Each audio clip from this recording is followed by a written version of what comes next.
आप लोग हेडिंग करिए अपनी कॉपी में अगर अच्छे से पढ़ रहे हैं तो। क्वाड्रेटिक इक्वेशन, क्वाड्रेटिक इक्वेशन को मैं आपको बता दूं, एक इक्वेशन जिसको हम द्विघातीय समीकरण कहते हैं। द्विघाती क्यों कहते हैं ये भी मैं आपको बताता हूँ।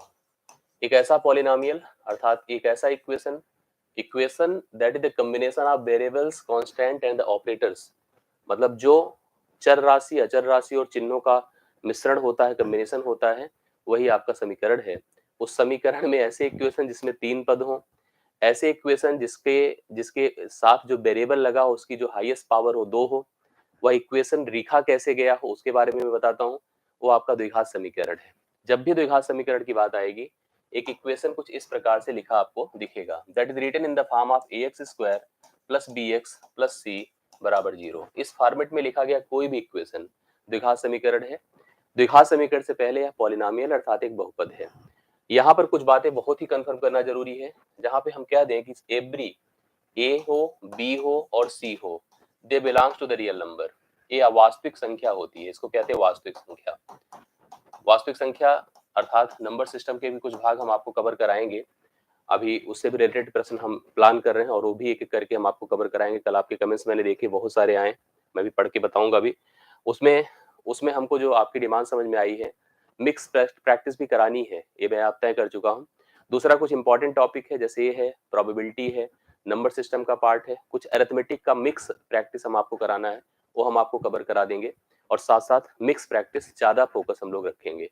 तो फिलहाल अभी ध्यान दीजिए, a x square plus B x plus c बराबर 0, जहां पर सभी a b c real number से बिलोंग करते हैं। रियल नंबर आपको पता होगा, ऐसे नंबर जो कि किसी संख्या रेखा पर लिखे जाएं, 0 हो, 1 हो, 2 हो, 3 हो, टिल द इनफाइनाइट, इधर -1 हो, -2 हो, -3 हो, इस नंबर लाइन पर लिखी गई सभी संख्याएं वास्तविक संख्या होती हैं। जो ए बी सी लिखा हुआ है यहाँ पर, ये सब वास्तविक संख्या है, एक्स वेरिएबल है। एक बात और तय है यहाँ पर कि जो ए होगा, ए को हम लोग कहते हैं the coefficient of the x square. समीकरण में गुणांक होता है जो वेरिएबल के साथ अटैच होता है, जैसे एक्स स्क्वायर का गुणांक ए है। यह मान कभी भी 0 नहीं होना चाहिए, क्योंकि जैसे आप इसको 0 बनाओगे, यह टर्म गायब हो जाएगा और यह इक्वेशन लीनियर हो जाएगा, मतलब उसका डिग्री हाईएस्ट पावर 1 हो जाएगी, तो रैखिक हो जाएगा, द्विघात रह ही नहीं जाएगा। तो 3 बातें समझ में आई कि हमको जो है इस समीकरण इस रूप में लिखा जाता है, इसके सभी ये 3 पद इससे बिलोंग करते हैं। ए का मान कभी भी 0 नहीं होता है। अब मैं मान लीजिए कुछ एग्जाम्पल लिखूं, आपको पहचानना है कि क्या यह द्विघाती समीकरण है कि नहीं है। फटाफट सब लोग आप लोग एग्जाम्पल देख लीजिए, कंफर्म कर लीजिए। मैंने लिखा x square plus x plus 1 द्विघाती है, बिल्कुल इससे कंपेयर कर सकते हैं, इट्स अ द्विघाती समीकरण। यह आपका जो है क्वाड्रेटिक इक्वेशन है। मैंने लिखा एक्स स्क्वायर -4 बराबर 0, क्या यह द्विघाती समीकरण है? यह भी द्विघाती समीकरण है, क्योंकि इसकी पावर हाईएस्ट 2 है। इसको देखकर मत घबराइएगा, यहाँ पर ए वाला ए बी एक्स वाला पद है ही नहीं, बिल्कुल है, लिखा जा सकता है। इसको ऐसे लिख सकते हैं, कैसे?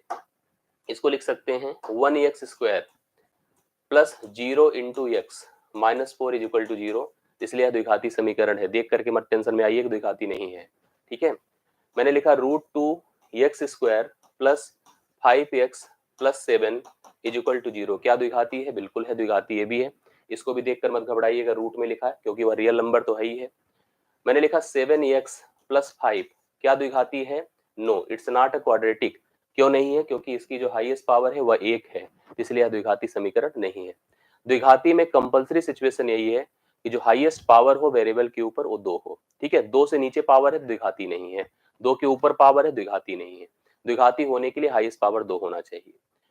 अब यह समीकरण जो हाईएस्ट पावर 2 रखता है, इस समीकरण की डिग्री जो बनकर आती है, डिग्री को घात कहते हैं। हाईएस्ट पावर जो डिग्री है वो आपकी हमेशा 2 होती है। Highest power on the variable, इसको हाईएस्ट पावर कहेंगे, ठीक है। हाईएस्ट पावर क्या होता है? 2 होता है। क्योंकि इसकी हाईएस्ट पावर अर्थात डिग्री 2 होती है, इसलिए ऐसे किसी भी समीकरण के जो आप द्विघाती पढ़ रहे हैं, इसके किसी भी समीकरण के अगर हम हल करने जाएंगे, सोल्यूशन निकालने जाएंगे, तो इसके जो सॉल्यूशन होते हैं, सॉल्यूशन मतलब इसके हल जो होंगे वो सदैव 2 होंगे। क्या होंगे? सदैव 2 होते हैं, मतलब इसके 2 हल होते हैं, ठीक है। आप जैसे लीनियर की बात करो तो लीनियर का हमेशा एक हल कंसीडर होता है, बट इसमें हमेशा 2 हल होते हैं, अर्थात x के ऐसे 2 मान आएंगे जो इस समीकरण को संतुष्ट करेंगे। और उसका रीजन है कि इसके सॉल्यूशन, इसका डिग्री हमेशा 2 होती है, इसलिए इसके 2 हल होते हैं। आइए थोड़ा हल की बात किया जाए। एग्जाम्पल मैंने डिस्कस कर ही लिया है। थोड़ा सा हम लोग डिस्कस करते हैं solution of the quadratic equation. Solution of quadratic equation, किसी द्विघात समीकरण के हल की बात करते हैं। द्विघात समीकरण का हल, समीकरण का हल। देखो हल क्या होता है किसी समीकरण का, वह मान जो समीकरण को संतुष्ट करे, उसको पुट कर देने से समीकरण जस्टिफाई हो जाए, मतलब सेटिस्फाइड हो जाए, शून्य हो जाए, वह समीकरण का शून्य कहलाता है, जीरोस कहलाता है, रूट कहलाता है। जैसे कोई भी समीकरण हमने लिखा है जो द्विघात के फॉर्म में हो, ax square plus B x plus c बराबर 0, अगर यह एक द्विघाती समीकरण है, इस द्विघाती समीकरण के हल की बात करो, मतलब इसके सॉल्यूशन की बात करो, तो अभी कंफर्म था सॉल्यूशन 2 होते हैं। सॉल्यूशन 2 होते हैं क्योंकि इसके हाईएस्ट पावर क्या है, 2 है। इसके हल करने के जो प्रोसेस होते हैं वो आपके दो तरीके से होते हैं। एक होता है फैक्टराइजेशन मेथड, ठीक है, फैक्टराइजेशन मेथड जिसको आप लोग कहेंगे गुणनखंड विधि। फैक्टराइजेशन मेथड मतलब गुणनखंड विधि, अर्थात हम गुणनखंड से जो है किसी भी द्विघात समीकरण का हल निकाल सकते हैं कोशिश करके। दूसरा एक होता है फार्मूला मेथड होता है, बाई फैक्टराइजेशन प्रोसेस से एक मेथड बनता है, that is called Shridharacharya method. आपने सुना होगा श्रीधराचार्य मेथड, इसको फार्मूले मेथड भी कह सकते हैं, बाई फार्मूला। यहाँ पर एक फार्मूला जनरेट होता है, ठीक है। फैक्टराइजेशन में एक प्रोसेस करना पड़ेगा, हम किसी भी एक इक्वेशन को लेकर के आपको एक्सप्लेन करके दिखाते हैं कि कोई समीकरण किस तरह से बाई फैक्टराइजेशन हल हो पाता है। जैसे एग्जांपल पे आप समझिएगा, एग्जाम्पल एक लीजिए। मान लीजिए मैंने कहा कि मेरे पास एक समीकरण है X square plus 5x plus 6 बराबर 0, ठीक है, ये समीकरण आपके पास है, ये क्वाड्रेटिक इक्वेशन है। आप इसको कंपेयर कर सकते हैं, जो आपका स्टैंडर्ड जनरल इक्वेशन होता है ax square plus bx plus c बराबर 0, ठीक है, आप इससे कंपेयर कर लीजिए। कंपेयर करने की फिलहाल अभी यहाँ पर जरूरत नहीं, लेकिन इतना जाने रहिए कि समीकरण में एक्स स्क्वायर का अपना गुणांक है 1, एक्स का गुणांक 5 है और फाइनली लास्ट टर्म कांस्टेंट होता है। आपको ऐसे समीकरण को हल करने का तरीका समझ लेना चाहिए। हालांकि हल करने से रिलेटेड प्रश्न बहुत कम ही पूछा जाता है, और पूछा भी जाएगा तो हम कोई मेथड नहीं लगाते, ऑप्शन का सहारा लेकर के उत्तर बना लेते हैं।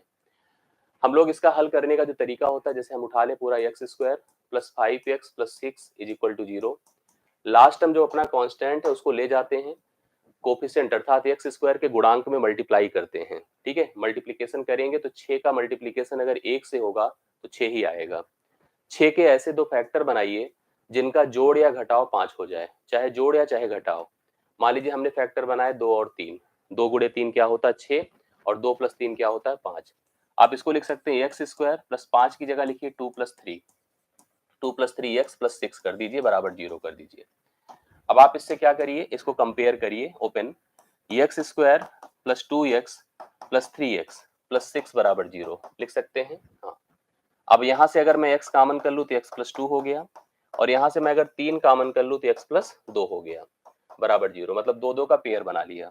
यहाँ x प्लस 2, यहाँ x प्लस 2 है, x प्लस 2 दोनों से कॉमन किया और x प्लस 3 बचेगा हमारे पास, क्योंकि x प्लस 2 कॉमन होते हैं, यहाँ x यहाँ पर 3 बराबर 0। अब आपको समझ में आ गया कि इसके दो फैक्टर बनकर आए, एक x प्लस 2 फैक्टर बनकर आया है, दूसरा x प्लस 3 फैक्टर बनकर आया है। दोनों का प्रोडक्ट कर दीजिए, इसी इक्वेशन के बराबर हो जाएगा। और अगर हमें मूल निकालने हैं, वह मूल वह मान जो समीकरण का हल कहलाएंगे, समीकरण को संतुष्ट करेंगे, इसको आप ऐसे सोचिए, एक्स प्लस 2 बराबर 0 और एक्स प्लस 3 बराबर 0। क्यों, एक बार इसको अगर निकालना है तो इसको उधर ले जाइए 0 हो जाएगा, इसको निकालना है तो इसको इधर करिए 0 हो जाएगा। यहाँ से x का मान -2 आएगा, यहाँ से x का मान -3 आएगा। मतलब इस समीकरण जो आपने यहाँ पर नोटिस किया है, इसके हल दो बनकर आए, एक तो -2 आया है, दूसरा -3 आया, मतलब ये दो इसके रूट हैं, ये दो इसको रूट हैं, यही इसके मूल हैं, यही इसके हल हैं, इसी को हम जीरोस कहते हैं। ये ऐसे हैं जो समीकरण को संतुष्ट करते हैं। इसको ज्ञात करने का आपने देख ही लिया क्या प्रोसेस है, समझ रहे हैं आपको जी। अच्छा, क्यूब के बाद सिलेंडर कोन प्रिज्म सब बताना है ना, हाँ बिल्कुल, परेशान मत होइए, इसको भी हम करवा देंगे। मैंने कहा ना थोड़ा कनेक्टेड रहिए, मैं सब करा दूंगा तब तक जब तक आपका ये चलेगा, ठीक है। सारी चीजें जो जो आप हमसे कह रहे हैं मैं इसको दिमाग में है मेरे, करवा दूंगा, इतना मैं आपको श्योर कर रहा हूँ। ये आपको कंफर्म हो गया कि नहीं, ठीक है।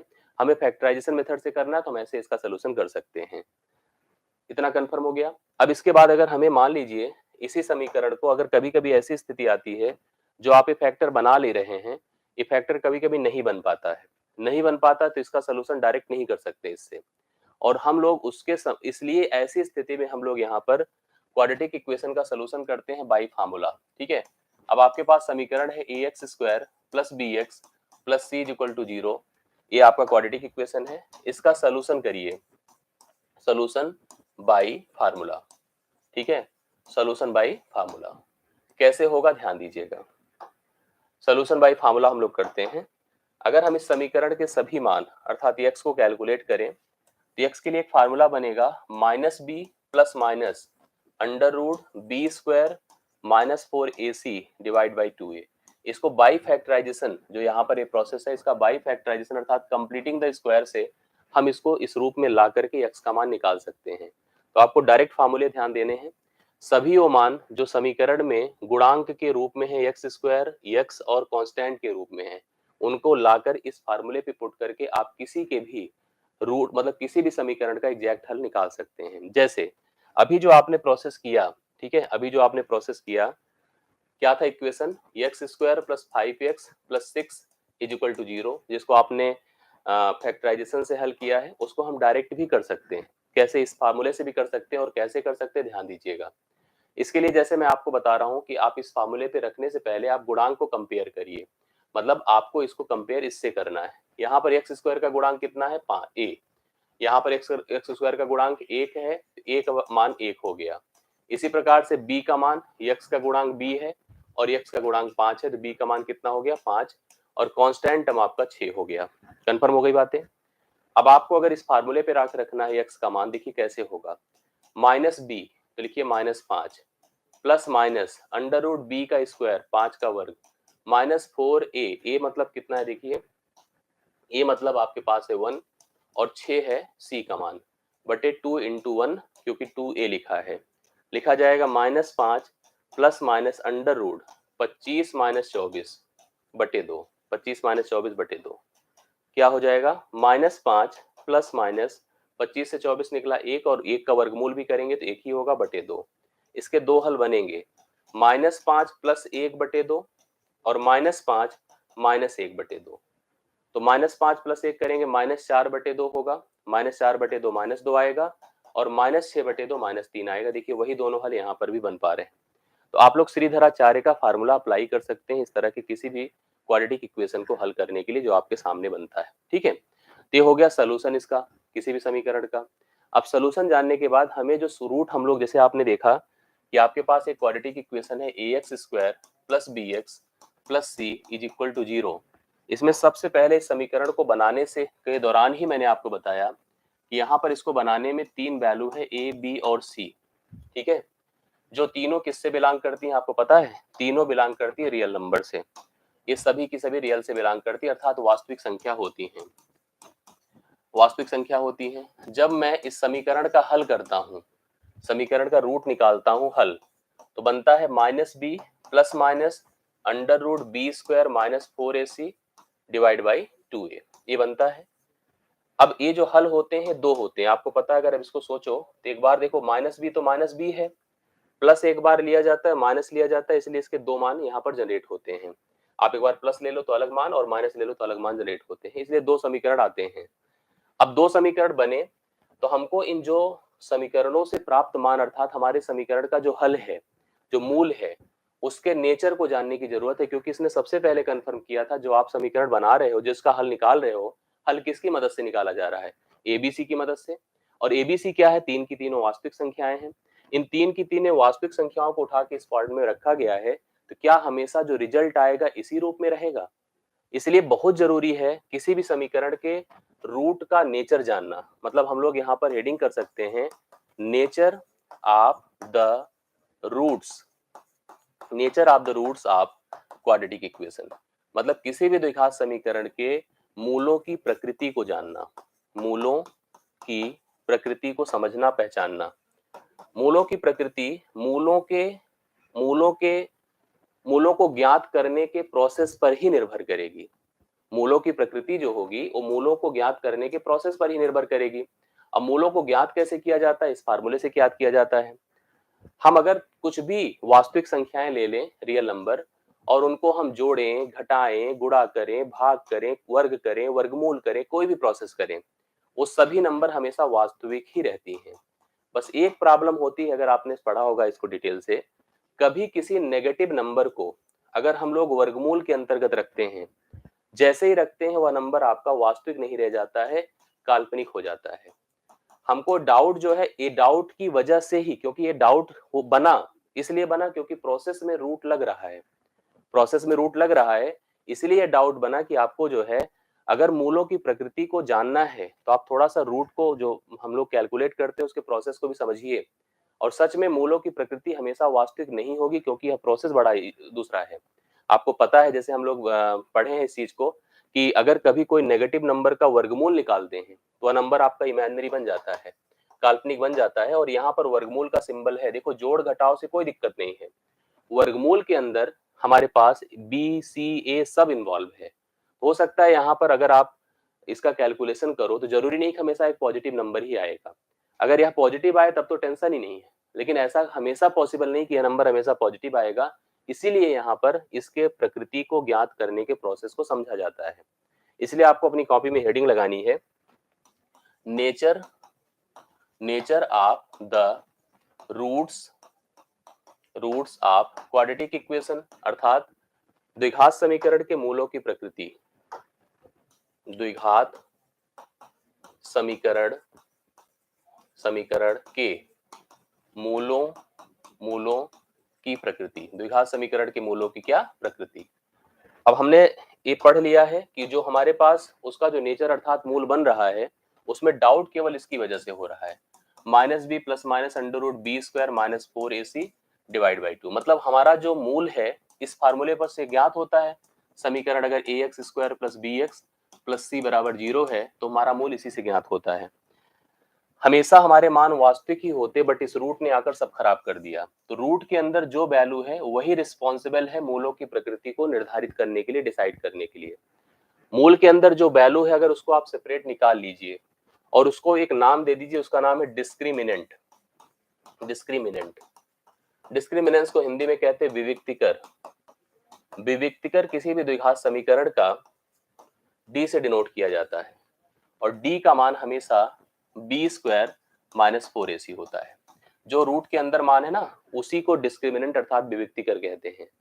कभी कभी किसी प्रश्न में सीधा सीधा विविक्तिकर पूछ लिया जाता है कि व्हाट अबाउट द डिस्क्रिमिनेंट। अब अगर आपको अपने समीकरण के मूलों को बिना निकाले उनकी प्रकृति को जानना है, उनकी नेचर को पहचानना है, जिसके लिए आपको इस डी को कंपेयर करना पड़ता है। अब इसका प्रोसेस समझिए। यदि डी का मान, देखिए मैंने कहा ना कि कोई मान धनात्मक कब होता है, जब उसका मान ग्रेटर आर इक्वल टू 0 है। 0 है, 0 से बड़ा है तो मान धना 0 से बड़ा है तो वह धनात्मक होता है।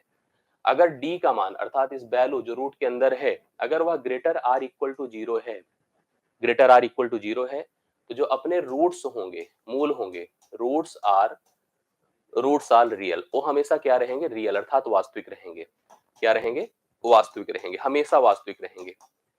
जब हमारे वह मूल, अगर हमारा डी मतलब विविक्तिकर, डी मतलब विविक्तिकर, पूरा मतलब बी स्क्वायर माइनस 4ac, अगर वह ग्रेटर आर इक्वल टू 0, मतलब ग्रेटर आर इक्वल टू 0 का सेंस चाहे ग्रेटर देन 0 हो चाहे इक्वल टू 0 हो, दोनों दशाओं में हमारे जो मूल आएंगे दोनों वो आपके रियल रहेंगे।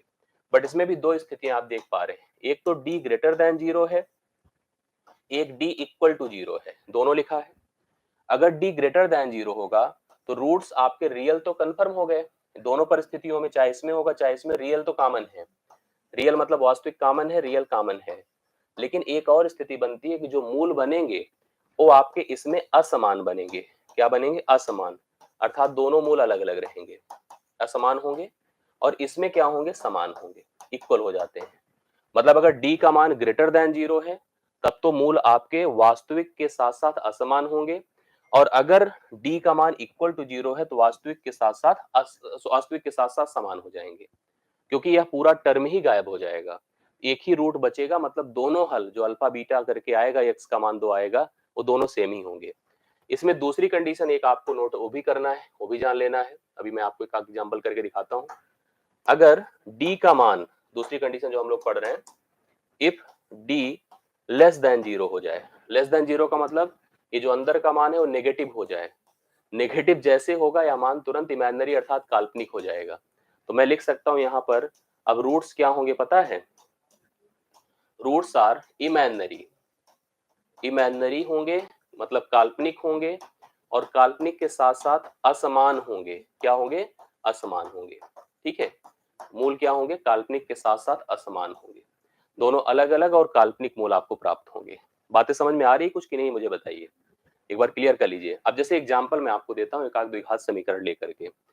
मैंने सपोज करिए एक एग्जांपल लिया, मैंने कहा जैसे अभी जो एग्जांपल ले रहे थे उसी को लीजिए, x square plus 5x plus 6 बराबर 0 है। अभी और एक दो एग्जांपल लेते हैं। मैं आपसे कहूं कि इसका पहले आप मतलब इसके मूलों की प्रकृति बताइए। मूलों की प्रकृति से पहले डिस्क्रिमिनेंट पर आपको ध्यान देना पड़ेगा कि इसका विविक्तिकर क्या है। इसका विविक्तिकर क्या है? तो विविक्तिकर d बराबर क्या होता है? B square minus 4ac, b square minus 4ac। आपको हमेशा तुरंत इसको कंपेयर करना चाहिए, a x square plus B x plus c बराबर 0। इससे कंपेयर करिए। तो यहां से ए का मान अगर मैं आपसे पूछूं तो इससे कंपेयर करिए, 1 हो गया। हाँ, बी का मान बताइए, 5 हो गया, और सी का मान बोलिए 6 हो गया। इस पे लाके रख दीजिए। लाके रखा तो बी स्क्वायर मतलब 5 का वर्ग माइनस 4 गुणे 1 गुणे 6, तो 5 पचे 25 माइनस 24 हो गया। तो 1 आया जो कि ग्रेटर देन 0 है। अगर ग्रेटर देन 0 है तो यह जो वास्तविक है, वास्तविक है और असमान है। वास्तविक है और क्या है? असमान है। ये समझिएगा, वास्तविक होगा और क्या होगा? असमान होगा। क्या प्रॉपर आप लोग क्लास नहीं देख पा रहे हैं? कंफर्म करिए। ऐसे और स्थितियां भी होती हैं, जैसे मान लो हमने लिखा x square minus x minus 1 बराबर 0, ये आपके पास एक है। एक्स स्क्वायर माइनस वन बराबर 0 अगर मान लीजिए हमारे पास द्विघात समीकरण है, तो डी निकालिए। डी का मान क्या होगा? B square minus 4ac। अब बी का मान क्या होगा? एक्स का गुणांक माइनस 1 है, माइनस 1 का वर्ग माइनस 4 गुणे इसका मान क्या है? 1, 1 गुणे सी का मान माइनस 1 लेना है आपको, प्लस 1 नहीं ले सकते, माइनस 1। क्या होगा? 1 और माइनस माइनस प्लस 4 होगा। 5 ग्रेटर देन 0 है, यह भी मूल वास्तविक होगा और क्या होगा बताइए? असमान होगा। वास्तविक के साथ साथ क्या होता? असमान। कन्फर्म, वास्तविक है और असमान है, इमेजिनरी नहीं है। ध्यान दीजिएगा इस चीज को। ऐसे मान लो थोड़ा सा दूसरा चेंज करके देता हूं मैं। जैसे मैंने कहा यहाँ पर कि x square plus x plus 1 बराबर 0, एक समीकरण आपके पास दूसरा है। X square plus x plus 1 बराबर 0 है। अब यहाँ पर डी का मान निकालिए, कितना होगा? B square minus 4ac। B का मान एक्स का गुणांक 1 का वर्ग माइनस 4 गुणे इसका गुणांक कितना है? ए, 1, और यह लास्ट 1 है। 1 माइनस 4 आया जो माइनस 3 आ रहा है। अभी माइनस 3 क्या होता है बताइए? अब इसको कंपेयर करिए, ए लेस देन 0 होता है। तो मूल हमेशा इसमें क्या होंगे? मूल इसमें आभासी होंगे, काल्पनिक होंगे, इमेजिनरी बोल दीजिए, जो भी आपको शब्द दिख जाए, काल्पनिक और असमान होंगे, काल्पनिक और असमान होंगे। ये आपके पॉइंट हैं, ठीक है, ये पॉइंट है। तो चलिए इस पर अभी तक जो कंडीशंस बनी है, इस पर कुछ प्रश्नों को हल कर लिया जाए। तो अभी तक का हल कर लेते हैं, इसके बाद फिर मूलों के योगफल और गुणनफल की बात करते हैं। थोड़ा सा ध्यान से सभी प्रश्नों को आप लोग देखिए और बताइए। कुछ प्रश्न मैं यहाँ पर करा रहा हूँ जो अभी तक हमने दिया है, आप लोगों को अभी तक प्रोसेस बताया है, इसको देखिए। सबसे पहला क्वेश्चन, जो कर सके प्लीज आंसर करिए। द्विघात समीकरण है X square plus 3x plus minus 154 is equal to 0 का मूल पूछा है, इसमें कौन सा हल है? अब इसके लिए हमें किसी मेथड को लगाने की जरूरत नहीं है, ठीक है। आप मत लगाइए कोई मेथड, लगाना चाहेंगे तो लगा ही सकते हैं, ठीक है। लेकिन जैसे इसने कहा है कि अब देखो, 11 भी है, माइनस 11 भी है, माइनस 14 भी है, मतलब हम जानते हैं कि मूल वही होता है जो संतुष्ट करे समीकरण को। तो रख कर सीधा चेक करिए। जैसे अगर हमारे पास समीकरण एक्स स्क्वायर है, अगर मान लो हमने 11 ले लिया है, भाई 14 माइनस 14 को अगर देखो तो मतलब संतुष्ट जो करे वही हल है। और वो आपको पता है कि मान 2 होंगे, 1 से नहीं होगा। जैसे अगर आप रख के देखो, 11 का वर्ग अगर हम 11 रख रहे हैं, प्लस 3 गुणे 11 माइनस 154, 11 121 होता है, 11 3 33 होता है, जोड़ के देखिए 4 3 2 154 हो गया, माइनस 154 बराबर 0, मतलब 11 तो है, 11 तो है। क्या माइनस 11 भी है? वो भी चेक कर लीजिए। अगर 11 है तो माइनस 11 भी चेक कर लीजिए। माइनस 11 रख के देखिए, माइनस 11 प्लस 3 गुणे माइनस 11 माइनस 154, 121 हो गया, माइनस करेंगे 33 होगा, ये नहीं होगा, ये नहीं होगा। दूसरा एक आपके पास माइनस 14 भी है, इसको भी रख करके देख लीजिएगा। तो माइनस 14 का वर्ग ठीक है, -14 का वर्ग प्लस 3 गुणे -14, ठीक है, -154। देखिए कितना 14 में 256 होता है और -14 3 48 होता है, 16 से 8 8, मतलब ये मान तो फिलहाल इस पे भी नहीं होगा। अब ये कन्फर्म है, देखिए ध्यान से, जैसे यहाँ पर आप मुझे बताइए कि इसमें कौन सा उत्तर सही है। ये कन्फर्म हो गया कि इसका जो पहला ऑप्शन है वो तो सही है, 11 रखने से संतुष्ट कर रहा है। क्या -14 रखने से भी संतुष्ट कर रहा है? देखो, -14 रखने से संतुष्ट कर रहा है, मैंने रख कर देखा, -14 का वर्ग, या सॉरी हम गलत लिख रहे हैं यहाँ पर, -14 का वर्ग 196 होगा, ठीक है, और -48 होगा।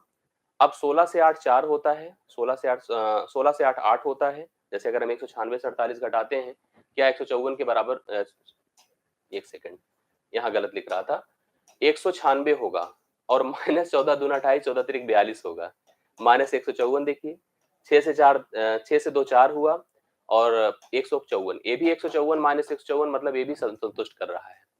दो मान है जो संतुष्ट कर रहे हैं, 11 और -14। इसका मतलब ऑप्शन नंबर क्या हो जाएगा? डी। उपर्युक्त में से एक से अधिक मान है जो इस समीकरण को संतुष्ट करे, अर्थात इसके मूल हैं। ठीक है, इसके मूल हैं, तो आप लोग इसको देख सकते हैं, इसके मूल यहाँ पर स्थिति है। ठीक, कुछ प्रश्न और देखिए कुछ प्रश्न और देखिए।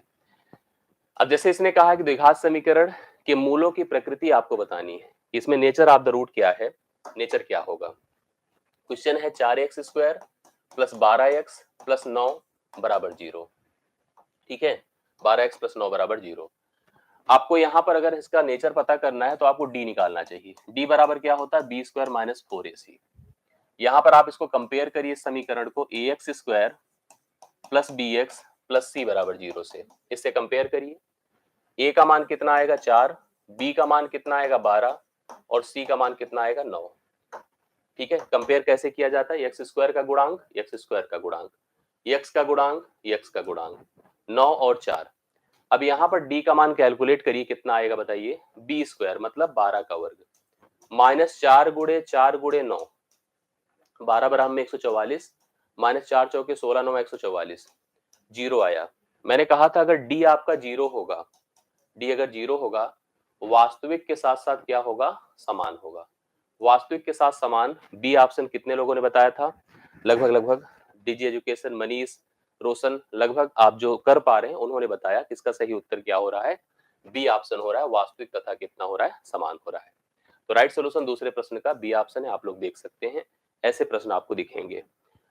अगला देखिएगा, इसके भी मूल पूछा है, X square minus 5x plus 6 बराबर 0 है। आपको इसका भी मूल बताना है कि इसका मूल क्या होगा। इसके बाद हम मूलों को योगफल समीकरण को फॉर्म करना, इन पर भी आते हैं, पहले इतना आप लोग कर लीजिए। ठीक है, X square minus 5x plus 6 बराबर 0 है। चलिए, यहाँ पर a का मान कितना होगा? 1, b का मान कितना होगा? -5, इसका गुणांक, और c का मान बताइए 6। मूलों की प्रकृति जानना है तो d निकालिए। d बराबर क्या होता है? B square minus 4ac। b का मान -5, इसका वर्ग करिए, -4 गुणे 1 गुणे 6, ये हो गया 25 माइनस 24। 25 माइनस 24 1 होता है, ग्रेटर देन 0 है।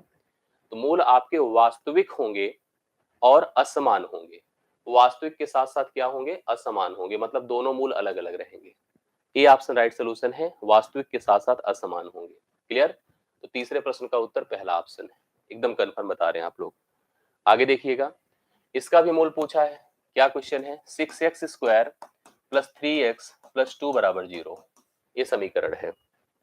क्या कहा है कि मूल क्या है? वास्तविक, परिमेय, हाँ, काल्पनिक, आपको इनको डिफाइन करना है, इनके बारे में बताना है किसका मान क्या होगा। तो a का मान इसमें कितना है? 6 है।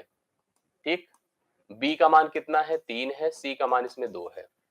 a का मान 6 है, b का मान 3 है, c का मान 2 है। अब इसके मूल के बारे में पूछा है तो आप फिर से d बराबर क्या लिखिए? B square minus 4ac। d बराबर बी स्क्वायर माइनस 4ac है।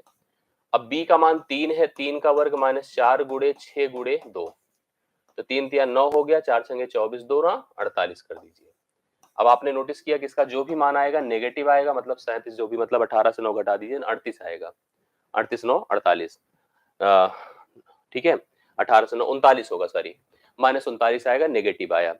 नेगेटिव जो मान होता है, जैसे इसने साफ साफ मेंशन किया है, आप देख ही पा रहे, 6 का वर्ग 3 का वर्ग 9 हुआ, 4 गुणे 6 गुणे इतना कर दिया, तो यह मान आपका नेगेटिव आ रहा है, और नेगेटिव मान क्या होते हैं, काल्पनिक होते हैं। क्या होते हैं, काल्पनिक होते हैं। यह काल्पनिक होगा, सी ऑप्शन इसका राइट सोल्यूशन है, सी ऑप्शन है। तो सी ऑप्शन अगर आप लगा रहे हैं तो एकदम परफेक्ट है। तो चौथे प्रश्न का सी ऑप्शन राइट सोल्यूशन आप लोग लगा सकते हैं। क्लियर हो गई बातें? यस। आगे देखिएगा, द्विघात समीकरण के फिर मूल हमको पूछ रहा है, हमसे कह रहा है कि द्विघात समीकरण का मूल बताएं। 3x स्क्वायर है प्लस 7x है प्लस 2 बराबर 0 है। अब इस तरह के नंबर आप कर लेंगे, एक आध डिफरेंट क्वेश्चन अगर आता है तो उसके आगे हम करते, नहीं तो फिर हम आगे मूल के और आगे कॉन्सेप्ट को डिस्कस करते हैं। ए का मान 3 है, बी का मान 7 है और सी का मान 2 है। ठीक, ए का मान 3 है, बी का मान 7 है, सी का मान 2 है। डी निकालिए, जो होता है B square minus 4ac। B का मान है 7 का वर्ग माइनस 4 गुड़े 3 गुड़े 2, ये हो गया 49 माइनस 4 3 12 दूना 24। 9 में से 4 5 होता है, 4 से 2 2 होता है। 25 आया जो ग्रेटर देन 0 है। जो भी मान ग्रेटर देन 0 होता है, हाँ, जो भी मान ग्रेटर देन 0 होता है उसके मूल वास्तविक तथा असमान होते हैं। ठीक है, अब देखिए यहां पर लिखा है वास्तविक तथा समान, वास्तविक तथा समान तो होगा नहीं, ये होगा नहीं।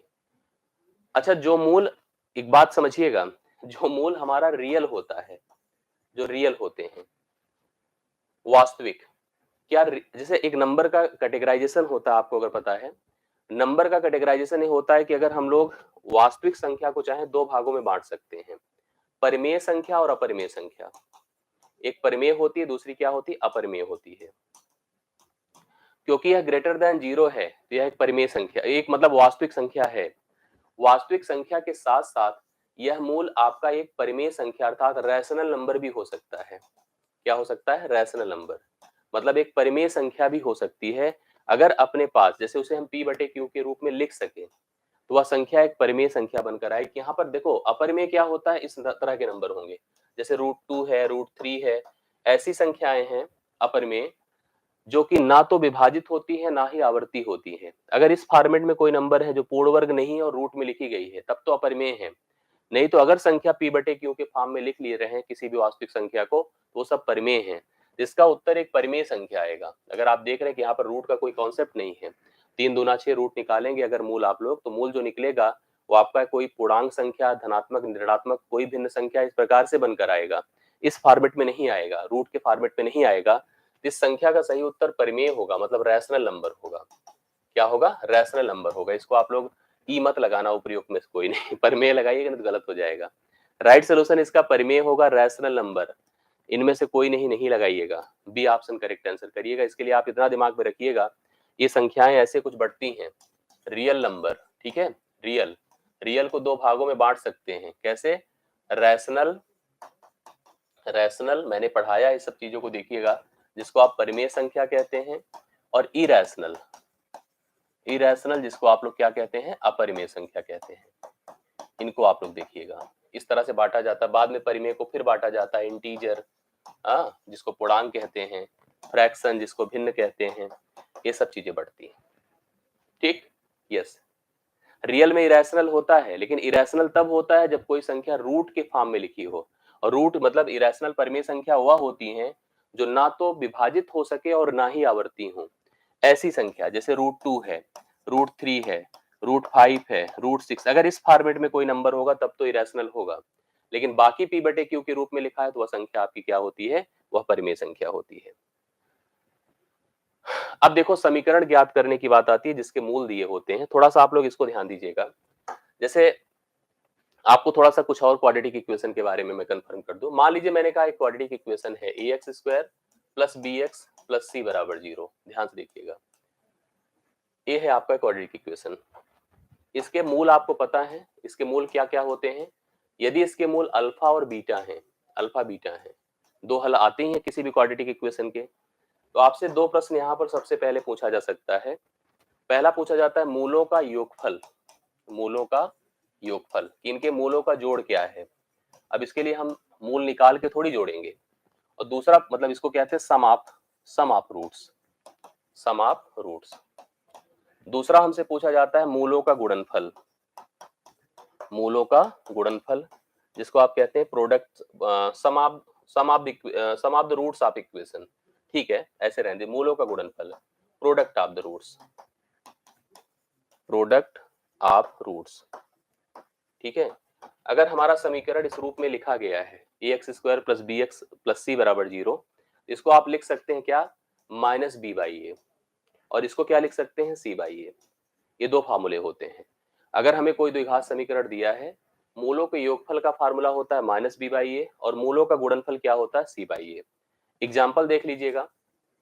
एग्जाम्पल, अगर मान लो हमें, जैसे एक इक्वेशन हम लोग पढ़े थे अभी थोड़ी देर पहले, x square plus 5x plus 6 बराबर 0। जब मैंने इसका सोल्यूशन किया था तो आपने ज्ञात ही किया था, इसके सोल्यूशन दो आए थे, -2 और -3, ये आया था। अगर आप इनको ऐसे डायरेक्टली वेरिफिकेशन के लिए जोड़ कर देखिए तो -5 आएगा, जोड़ने पर -5 आएगा, और गुणा करने पर 2 गुणे 3 6 आएगा। ये दो मान आपको जोड़ने और गुणा करने से प्राप्त होंगे ना। अब अगर हमको इसको फार्मूले से करना है, मान लो ये चीज हमको नहीं पता है, इसको हिडन कर दीजिए, नहीं पता है, और हमको क्या करना है, इसके रूट्स अर्थात मूलों का योगफल करना हो, अल्फा प्लस बीटा अर्थात मूलों का योगफल माइनस बी बाई ए अभी लिखाया गया है। आप जब कंपेयर करेंगे इसको a x square plus B x plus c बराबर 0 से, तो आपको बी क्या दिख रहा है, 5, तो हम लिख सकते हैं -5/1, -5/1। तो इसका अर्थ होता है -5, देखिए मैच कर रहा है इससे, हाँ। अल्फा इंटू बीटा क्या मिलेगा, alpha into beta c by a, मतलब 6/1।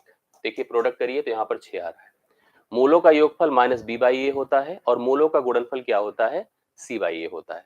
जैसे मान लो एक जनरल एग्जांपल दे रहा हूं मैं आपको, मैंने लिखा x square plus x plus 1 बराबर 0।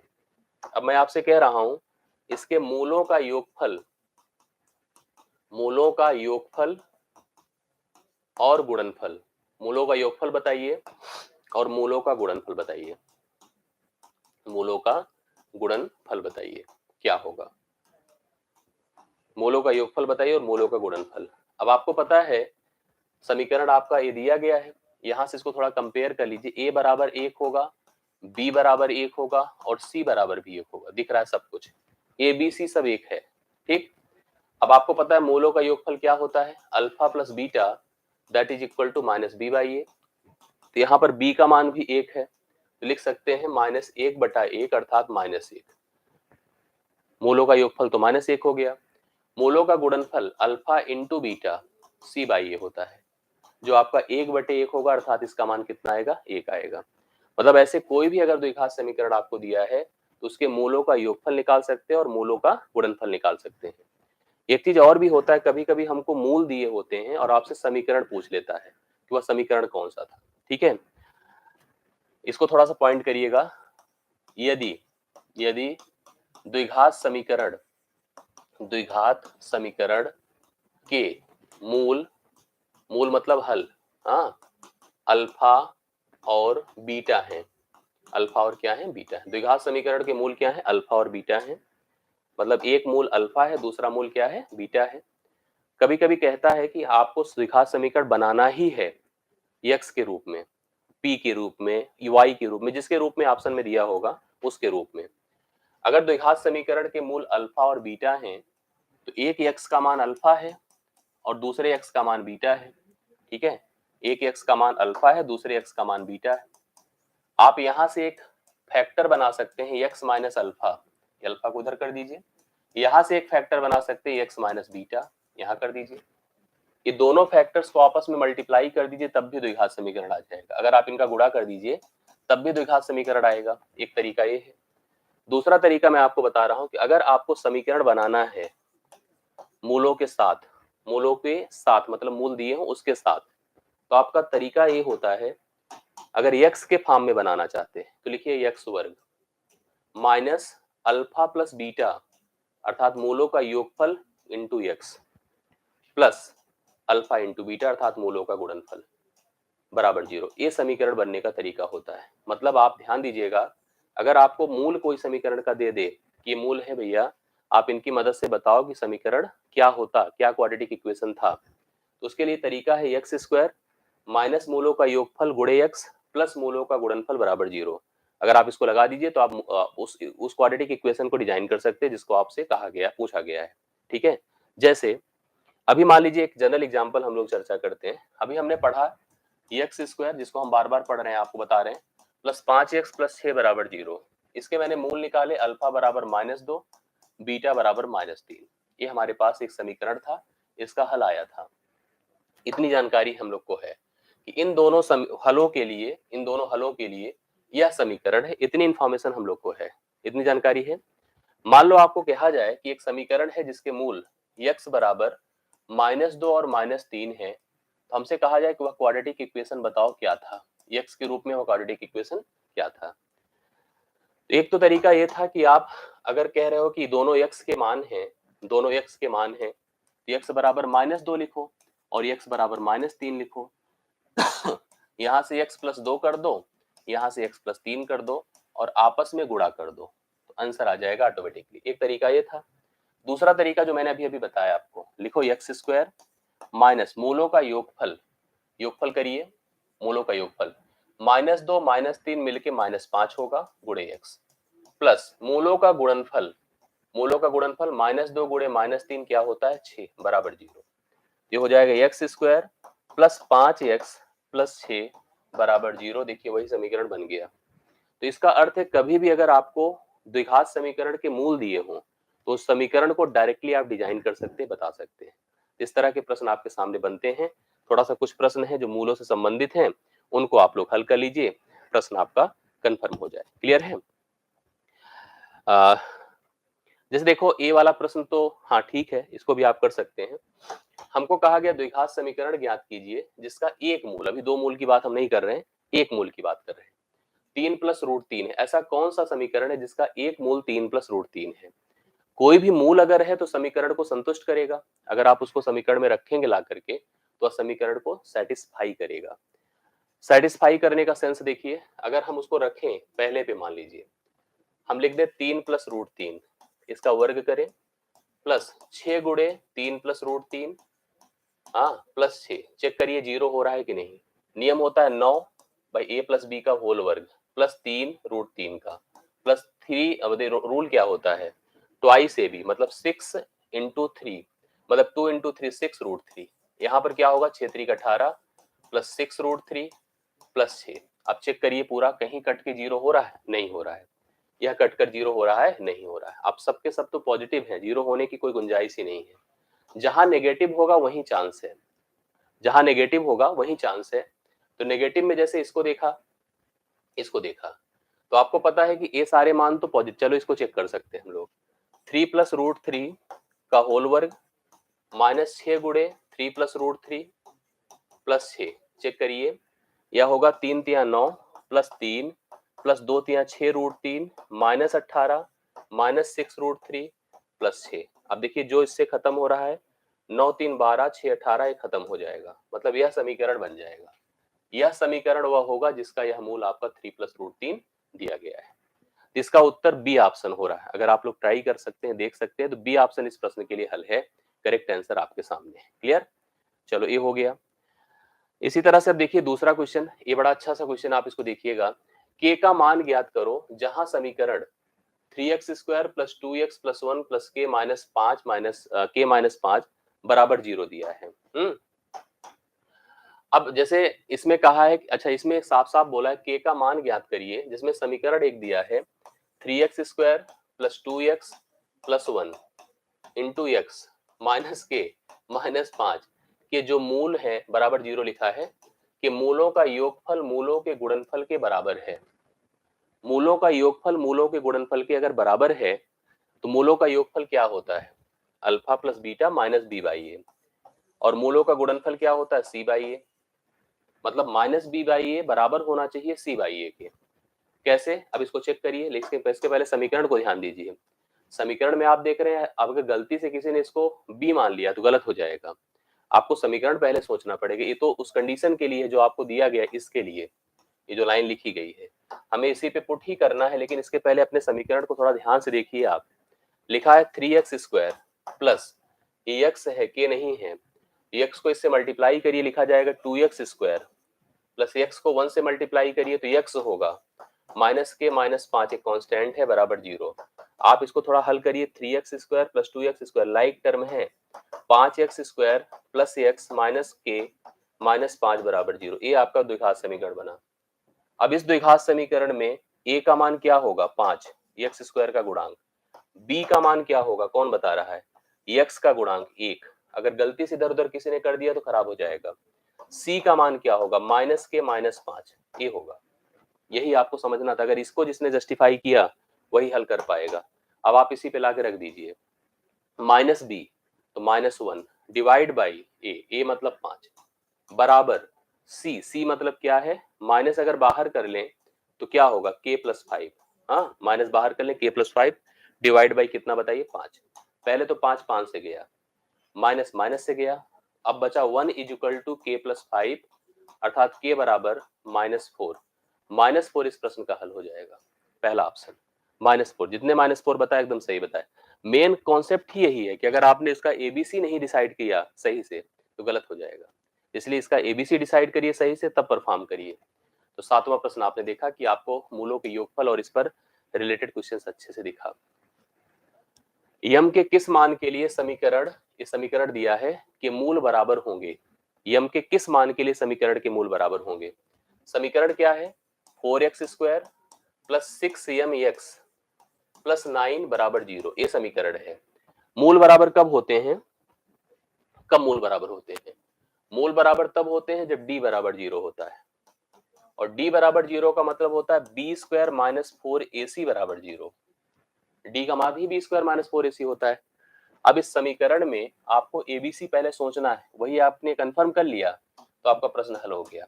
यहाँ पर बताइए a का मान कितना होगा, a का मान 4 होगा, b का मान कितना होगा, x का गुणांक 6m होगा, c का मान कितना होगा 9 होगा। ये 3 मान होंगे। एबीसी यही कंफर्म है, सबसेट है। लाइए रख दीजिए, b की जगह लिखिए 6m का होल वर्ग -4 a की जगह लिखिए 4, m की जगह लिखिए, c की जगह लिखिए 9 बराबर 0। तो ये हो गया 36m² बराबर 4 9 36। देखो यहाँ पर मल्टीप्लाई अगर हम लोग सबको करते हैं तो ये आपका हो जाएगा 4 9 36 और या 16 कितना हो जाएगा, 4 चौके 16 9 144, उधर जाएगा 144 हो गया। 36 से डिवाइड कर दी, 36 चौके होता है ना, 4 छंगे 24, 4 तियां 12, 2 14। यम स्क्वायर का मान आया 4, यम स्क्वायर का मान आया 4। इसका उत्तर क्या होगा, यम का मान √4 होगा, जो कि क्या हो सकता है पता है, +2 भी हो सकता है, -2 भी हो सकता है। क्योंकि +2 का वर्ग करिए तो भी 4 आता है और -2 का वर्ग करिए तो भी 4 आता है। तो ऑप्शन ए भी सही है, ऑप्शन बी भी सही है, तो उपयुक्त में एक से ज्यादा आंसर हो गया, मतलब डी ऑप्शन सही होगा। अगर आप इसको सॉल्व भी कर रहे हैं तो यम के दोनों मान संभव है, आप +2 और -2 दोनों लगा सकते हैं। तो दोनों मान इस प्रश्न का करेक्ट आंसर होगा। आप सभी लोग ध्यान से देख लीजिएगा, ठीक है। ये 8वां नंबर हो गया। 9वां नंबर देखिएगा, यदि समीकरण के मूल, अभी बहुत अच्छा सा क्वेश्चन है, लिखा है समीकरण आपको जो दिया गया है x² माइनस 9x प्लस के बराबर 0, ठीक है। x² माइनस 9x प्लस के बराबर 0 का एक मूल दूसरे मूल का दुगुना है, एक मूल दूसरे मूल का दुगुना है। अगर एक मूल अल्फा है दूसरा मूल बीटा है तो किसी एक को दूसरे का डबल कर दो, तो आप इसको बीटा को लिख सकते हैं 2 अल्फा। मतलब आप कह सकते हैं एक मूल मेरा अल्फा है दूसरा 2 अल्फा है, ऐसे कह सकते हैं। अगर हम एक के दूसरे के दुगने हैं तो एक अल्फा होगा तो दूसरा 2 अल्फा होगा, ठीक है। अब आप इसको ध्यान से देखिए, ये समीकरण है, इसमें एक मूल दूसरे मूल का दुगुना है, तो आपको निकालना क्या है, के का मान निकालना है। और के अवेलेबल कहां पर है, के में, मतलब लास्ट टर्म में, सी में। तो आपको केवल प्रोडक्ट लगाना है, ठीक है। केवल सम का कोई रिक्वायरमेंट्स ही नहीं, सम की कोई जरूरत ही नहीं। क्यों, सम तो बी बाई ए पे डिपेंड करता है और जिसकी आवश्यकता है के हो तो आपका सी पे है, तो प्रोडक्ट लगाइए। तो अल्फा इंटू बीटा क्या होता है, c by a, c by a. Alpha की जगह अल्फा ही रखिए, बीटा की जगह 2 अल्फा रखिए, बराबर सी की जगह के रखिए और ए की जगह 1 रखिए। ये हो जाएगा 2 अल्फा स्क्वायर बराबर के, तो अल्फा स्क्वायर बराबर के बाई 2, अल्फा स्क्वायर बराबर के बाई 2। अब अल्फा स्क्वायर बराबर के बाई 2, बट यहाँ पर एक बात बताइए कि आपको रूट पता है, जैसे हम लोग यहाँ पर सोच तो रहे थे, जैसे इसने हमसे पूछा था कि एक मूल दूसरे मूल का क्या है, दुगुना है। हम लोग को अभी अल्फा नहीं पता, इसके लिए हमें जोड़ का भी प्रोसेस लेना पड़ेगा। हमारे पास ये तो चलो आया कि यहाँ से ही अगर जैसे हम लोग सोचे के का मान उसने पूछा है, तो के का मान बेसिकली 2 अल्फा स्क्वायर तो होगा, बट अल्फा नहीं पता ना कि अल्फा क्या है। अल्फा निकालने के लिए आपको सम भी लगाना पड़ेगा, प्रोडक्ट से ही काम नहीं चलने वाला है। सम लगाएंगे तो आपका अल्फा प्लस 2 अल्फा, क्यों, अल्फा प्लस बीटा की जगह 2 अल्फा बराबर माइनस बी बाई ए। तो बी का मान है -9, -9 प्लस 9 हो जाएगा ना 9/1 हो जाएगा, मतलब 3 अल्फा इज इक्वल टू 9 हो गया, तो अल्फा बराबर 3 हो गया। ठीक है, तो आप इसको 3 रख दीजिए, 2 गुणे 3 का वर्ग, 3 3 9 त्रिक 27, के का मान 27 होगा, जो कि ऑप्शन में तो अवेलेबल नहीं है। इस प्रश्न में ऑप्शन में अवेलेबल तो के का मान नहीं है, क्यों नहीं है, क्योंकि देखिए सॉरी 9 ये 2 है हाँ नहीं तब भी नहीं है, हालांकि हम लोग सही कर रहे हैं। तो 18 आ रहा है, 27 नहीं आएगा भाई, 18 आएगा लेकिन है नहीं अवेलेबल। ठीक है, तो यहाँ पर आपने नोटिस किया, सबसे पहले देखो हमारा के कहाँ पर है, सी बाई ए, मतलब प्रोडक्ट से के निकलता। रूल क्या है, रूल है कि अल्फा इंटू बीटा अर्थात product of the root is equal to c by a. एक अल्फा है, बीटा भी 2 अल्फा है, तो 2 अल्फा स्क्वायर बराबर के हो गया, मतलब के बराबर 2 अल्फा स्क्वायर, और अल्फा अवेलेबल नहीं है। अल्फा को निकालेंगे कैसे, अल्फा को हम सम से निकालेंगे, जो योग का नियम है। अल्फा प्लस 2 अल्फा बराबर 9 कर दीजिए, 9 मतलब माइनस बी बाई ए, तो बी की जगह -9 है तो माइनस माइनस प्लस 9 होगा, और 9/1 कर दीजिए, 3 अल्फा बराबर आपका कितना हो गया 9, अल्फा बराबर 3, वहां रखिए 18, 18 कहीं अवेलेबल नहीं, option number D E right solution. ठीक है, आगे बढ़ता हूं 10 नंबर। अब यहां पर एक डिफरेंट क्वेश्चन आया है, और इस डिफरेंट क्वेश्चन को थोड़ा सा पढ़िए, समझिए और बताइए इसका सोल्यूशन क्या होगा। यदि समीकरण x square plus 2x minus 3 बराबर 0 और x square plus 3x minus के बराबर 0 का एक मूल क्या हो, उभयनिष्ठ हो। यदि समीकरण x square plus 2x minus 3 बराबर 0 और x square plus 3x minus के बराबर 0 का एक मूल उभयनिष्ठ हो, तो के का अशून्य क्या होगा, मतलब के का मान वह क्या होगा जो नॉन जीरो है। तो आप इसको देखिए कैसे डिफाइन कर सकते हैं। उभयनिष्ठ मतलब कॉमन, वह रूट जो दोनों को संतुष्ट करे, वह रूट जो दोनों को संतुष्ट करे वही होगा। तो आपको जैसे इस समीकरण को ध्यान देना है, तो यह समीकरण क्या है, X square plus 2x minus 3, ध्यान से देखिएगा बराबर 0 ना, x square minus 2x plus 2x minus 3 बराबर 0। अगर हम इसको फैक्टराइज करें और यहाँ से x का मान निकालें, फैक्टराइजेशन से मान कैसे निकलेगा, x square plus 3x minus x minus 3 बराबर 0। आप कर सकते हैं ऐसा, क्योंकि 3 को ले जाकर के इससे गुणनखंड इसके साथ कोफिशिएंट के साथ मल्टीप्लाई किया, जो मान आया 3 आया, -3 आया। -3 को हमें ऐसा कुछ रखना है कि मतलब जो हमारे पास नंबर आए उसका ऐसा फैक्टराइजेशन करना है जिनका प्रोडक्ट -3 ही रहे, बट उनका जोड़ या घटाव 2 हो जाए। तो 3 और माइनस मतलब 3x और 2x 1x कर देते 2x होता है। x कॉमन करे तो x प्लस 3 हुआ, -1 कॉमन करे तो x प्लस 3 हुआ, बराबर 0 हुआ। तो x प्लस 3 दोनों से कर लो कॉमन और x -1 कर लो, ठीक है, बराबर 0। तो x का मान देखो यहाँ पर 2 आ रहा है, एक तो -3 आएगा और दूसरा आपका 1 आएगा। अभी हमको कंफर्म तो है नहीं कि हमारा कौन सा मूल है कॉमन, उभयनिष्ठ कौन सा है, या तो -3 होगा या तो माइनस, अब रख करके देखना पड़ेगा।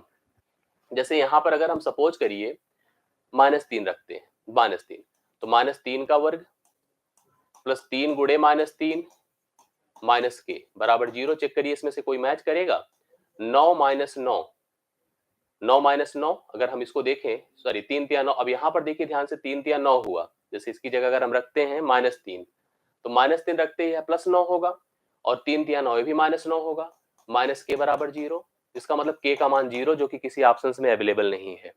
अब दूसरी चीज अगर हम लोग नोटिस करें, अगर x का मान हम 1 ले लें, यहाँ पर फिर से लाते हैं, 1 का वर्ग प्लस 3 गुणे 1 माइनस के बराबर 0, तो के उधर चला जाएगा और यहाँ पर 3 और 1 मिलकर 4 हो जाएगा। तो के का मान कितना आ रहा है, 4 आ रहा है, सी ऑप्शन होगा। ठीक है, यह जो एक रूट था, दो रूट थे इसके पास -3 और 1, इसमें से यही जो रूट है ये कॉमन होगा, क्योंकि इसके रखने से वैल्यू आ जा रही है। तो राइट सोल्यूशन इसका सी ऑप्शन है, 4 माना जाएगा। ठीक है,